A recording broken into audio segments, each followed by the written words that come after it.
dare I say, this might be in running for one of Marvel's best things. I mean, this is the trailer, so obviously we don't know. But hopefully, this will be a good sign that this will be Marvel's next best thing. Well, I'm happy to say that that statement has not been changed. And today we're going to talk about why Black Panther Wakanda Forever is one of the best MCU movies. And if you've got the proper shirt and the lights going on. More details after the intro.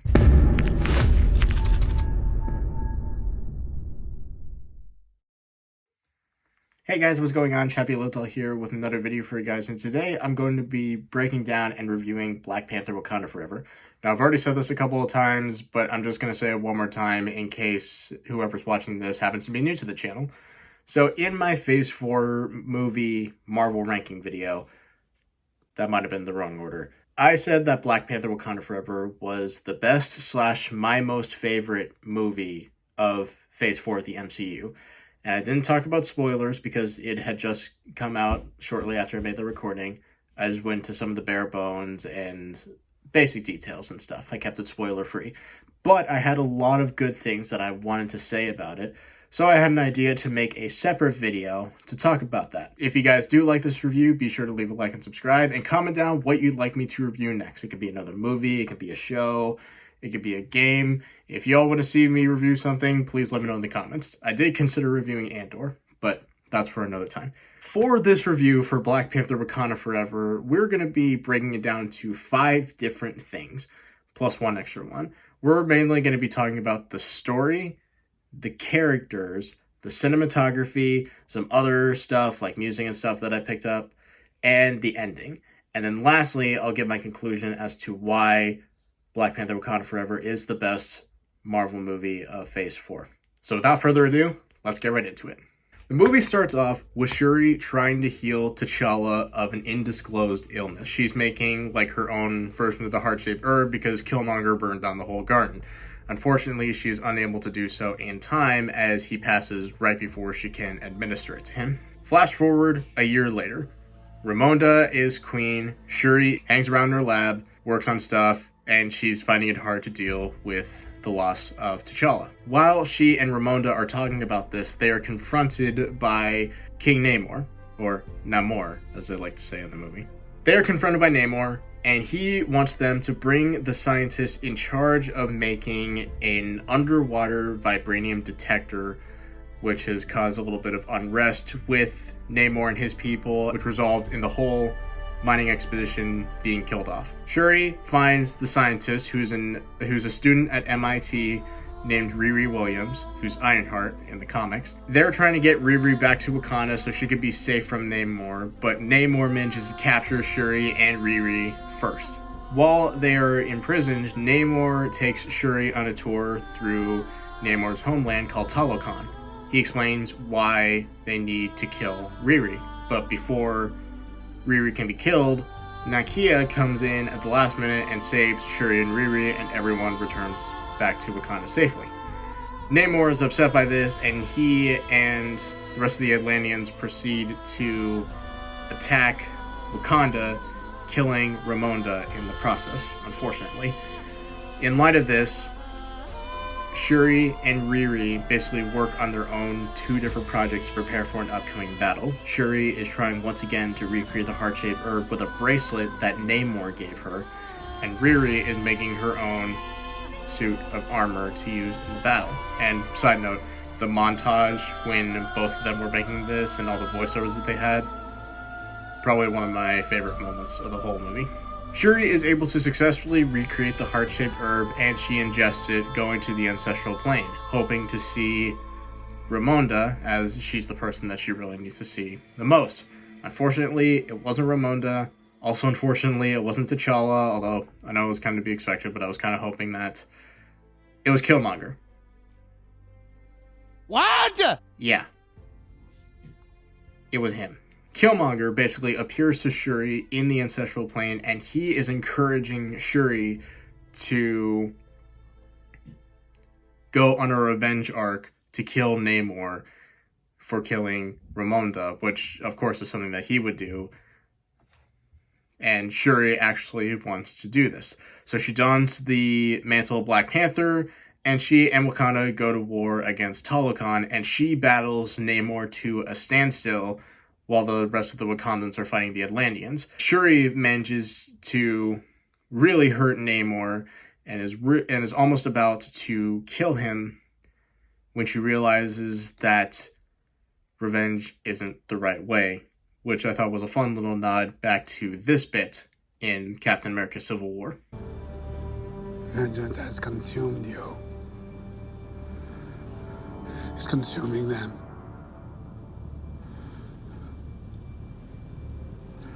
I'm done letting it consume me.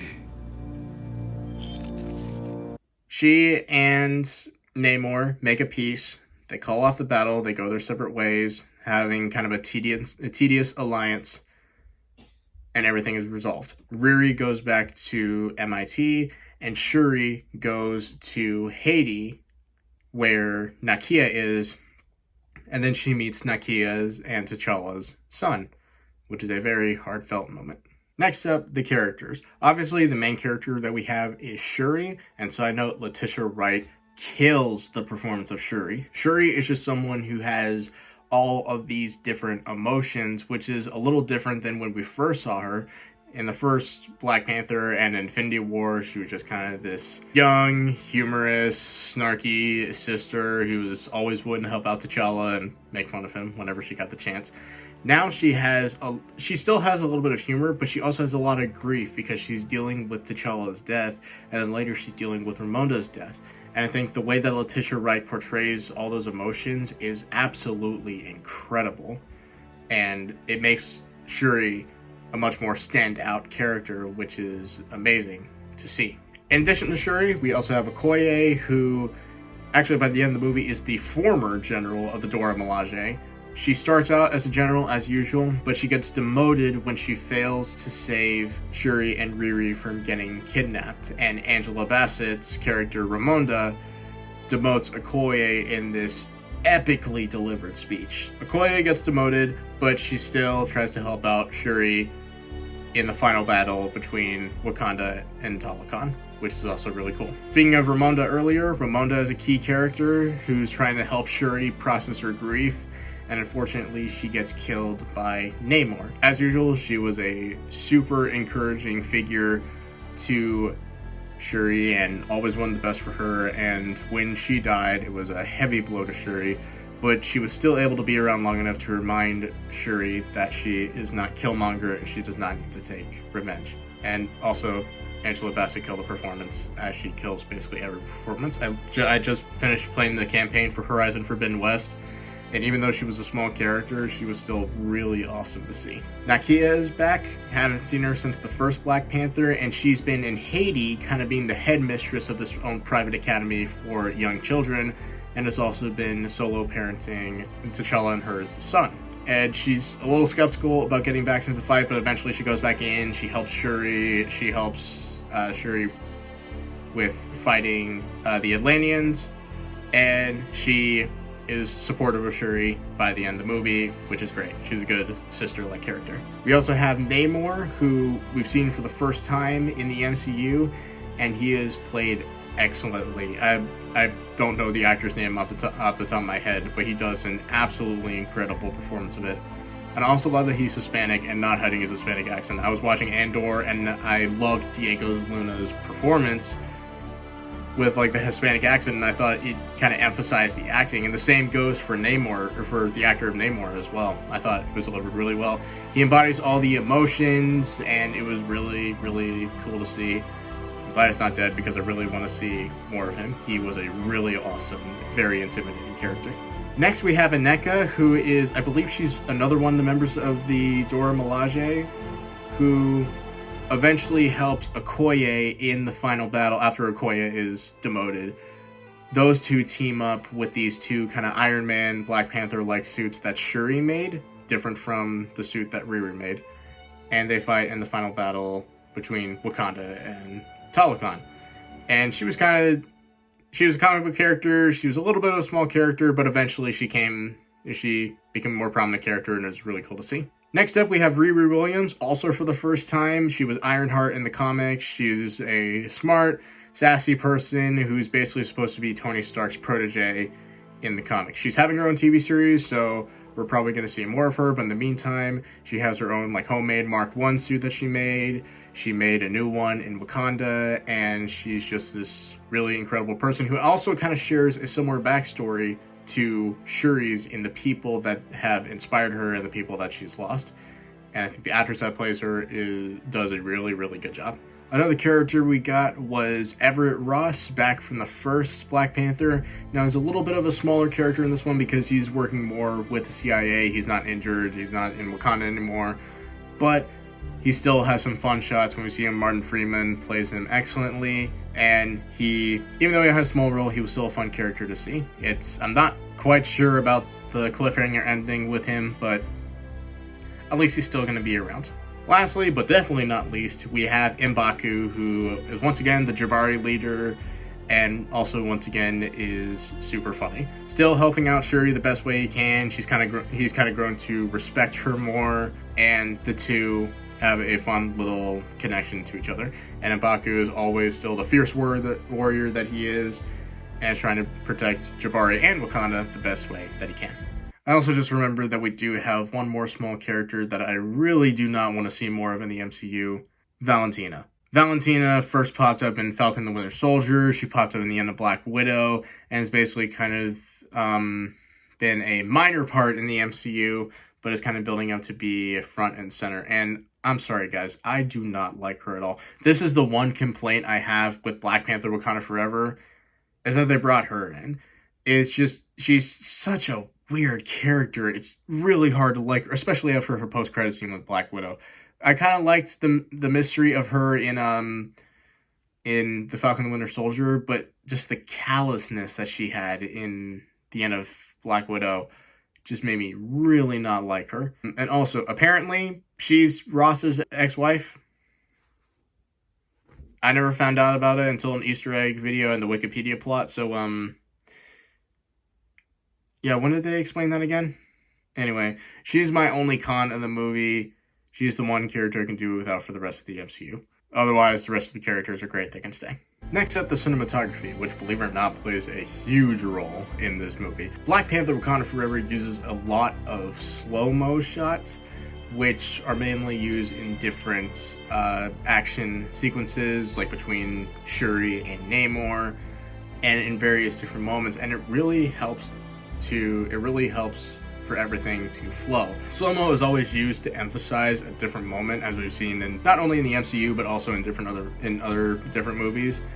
But the way they use it in Black Panther is really, really cool to see, and helps emphasize a lot of the different action moments and also like the non-action moments. Like one slow-mo shot is of Shuri crying in M'Baku and Aneka's arms because Ramonda has just died, and it's like time's kind of slowing down a little bit, and it's really cool to see. Another thing that Wakanda Forever does is he uses a lot of, I'm just calling it multi-second shots. There's a term out there for this, I forget what it's called off the top of my head, but basically it's just shot like takes that keep on going. Like the movie 1917. The movie's just one giant take with like very subtle breaks. The first Black Panther had 1 minute plus long take in the casino with Nakia, Okoye, and Black Panther. That, by the way, was done really well. So Wakanda Forever does a lot more of these, and the way that they're done is really, really impressive. Also, Aquaman, I found out, just did a few of these, and those were done really well as well. Another thing is that, as usual, the visual effects look good. It's the MCU, always gonna be some good visual effects.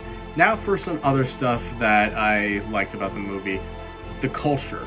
The culture of both Wakanda and Talokan is both emphasized really, really well. As usual with Wakanda, you have like different tribes and the different outfits and the different types of people, and that's, as usual, emphasized really well. You have the regular African culture. You have the Talokan culture, which we only see for a little bit because it's underwater, but what we do see is still really, really cool. But what's also cool is the backstory of Namor's origin. Namor comes from the Mayans, pretty much. The Mayans were kind of, I think they were poisoned by kind of a variant of the heart-shaped herb, or maybe it was vibranium. I forget what it was off the top of my head. If you know, let me know in the comments down below. So one of the Mayans basically had Namor, and Namor became a hybrid of human and Atlantean. But the way that the Mayans were portrayed in that like 2-minute backstory backstory telling was awesome to see. The Mayans haven't really gotten as much of a spotlight in the MCU, and this little 2 minutes that they got was really, really well done. Wakanda Forever definitely did a really good job emphasizing the different cultures, and the Mayans were no exception. Another thing that stood out was the music. The music is incredible. It's composed by Ludwig Göransson, who did the first Black Panther. He did The Mandalorian. I believe he did some of the Creed movies. I could be wrong. Point is, he was back for the soundtrack, did an awesome job. And there were also some standout songs in as well. 3 of them that I picked were Con La Brisa by Fudikish, I really hope I'm saying that name right, and Ludwig Göransson, which plays when Namor is giving Shuri the tour in Talokan. Alone by Burna Boy, which plays in the montage of Shuri working on the herb and Riri working on her suit of armor. And Lift Me Up by Rihanna, which plays at the end credits. Music was incredible. It's interesting that they didn't get Kendrick Lamar back, but you know what? It's still good, so we'll let it pass. And another thing that I thought was really cool is that the MCU intro was based off of different scenes of T'Challa in the MCU. They did this one time for the first Black Panther as kind of a brief update, but this time they brought it back as more of a here to stay thing, and it was really cool to see all the different shots, all his different lines, all the behind the scenes stuff. And my favorite thing about it is that it was silent, which gave us more time to appreciate that. So I thought that was also really, really cool. Lastly, the ending. For a movie in general, but also an MCU movie, for a movie to be good, it has to have a good resolving ending. If you know that you're going to have a sequel, then by all means make a good, satisfying cliffhanger. It's the reason Infinity War works so well. If you have a movie that just has a weird kind of resolve, then it's not as fun. I'm looking at Eternals and Doctor Strange in the Multiverse of Madness for this one because those two did not have good endings. Wakanda Forever has an ending that's good, that's satisfying, that's resolving, and above all, that's heartwarming. So Shuri is able to make peace with the death of T'Challa and Ramonda in this sweet little montage with Shuri and T'Challa from the first Black Panther. And after she makes peace with this, Nakia and her son meet up with Shuri, and Nakia explains that T'Challa's son was kind of kept in secret so he didn't have to be under the stress of the throne. Now, and I thought this was really cool, and I think Shuri is going to make a great aunt, by the way. But the icing on the cake for this scene was the name of the kid. The kid's name is Toussaint, which is his Haitian name. So Shuri asked what his name was in Wakandan, and he responded, "My name is Prince T'Challa, son of King T'Challa," which I was not prepared for, but it was such a cute little moment. And also means that Shuri gets to have T'Challa in her life pretty much, and I thought that was really, really sweet. What's more, right after that, the movie ends, and there's text that reads across the screen saying, "In loving memory of our dear friend Chadwick Boseman," which I thought was really, really sweet. So the ending had so much resolve, and it was so heartwarming to see, which helped cement Wakanda Forever as a really good movie. So in conclusion, Black Panther Wakanda Forever is one of, if not the best movie of the MCU because it has so much going for it. It has character development, it has good animations, it has music, it has a good plot, it has a good ending. It's just all these things help make Wakanda Forever such a really good movie. Now, as obviously, this is definitely subjective. I've heard lots of people have mixed results on it, but my opinion is that Black Panther Wakanda Forever is the best movie of Phase 4 and one of the best movies of the MCU. And it was such a thrill to watch. I did hear that there was a Black Panther 3 in the works, but right now, I'm content with having Wakanda Forever. This movie was super duper fun. I hope you guys enjoyed this review. If you want to see more, leave a comment down below if you want to see me, well, if you want to see me do more reviews, and also what you want me to review, and hopefully I will be able to review it. If you guys did enjoy this video, be sure to leave a like and subscribe if you haven't already. Click the bell so you get notified of future videos, and share this video around to someone who you think will be interested in what I have to say about Wakanda Forever. Next up on the video schedule is my 4-in-1 Gotham Knights weapon, which I'm really excited about. It's a fun little project that I made.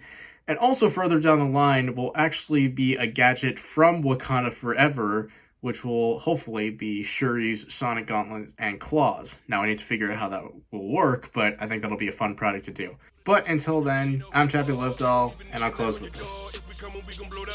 Wakanda Forever. See you guys in the next video. Bring all my peace to the run. We never about to hold them up. Understand this is double they want. They been looking down on us. We've been making shit long enough. How about it strong enough? They never taking down all of us. We are the mighty nation. We are the mighty nation. If they step